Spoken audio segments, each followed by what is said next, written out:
হরে কৃষ্ণ। মাধব তিথি ভক্তি জননী যতনে পালন করি।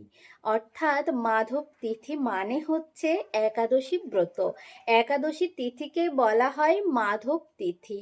আর এই মাধব তিথি হচ্ছে ভক্তি জননী, ভক্তির মা। কেউ যদি একাদশী ব্রত না করে তবে তার কখনোই কৃষ্ণ ভক্তি লাভ হবে না।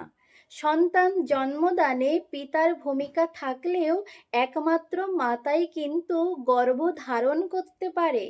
পিতা কিন্তু গর্ভধারণ বা সন্তান জন্মদানের ক্ষমতা পিতার কিন্তু নেই। ঠিক তদ্রূপ আমরা যত কিছুই করি না কেন, আমরা যদি একাদশী ব্রত পালন না করি তবে আমাদের হৃদয়ে কখনোই কৃষ্ণ ভক্তি জাগরিত হবে না বা লাভ হবে না।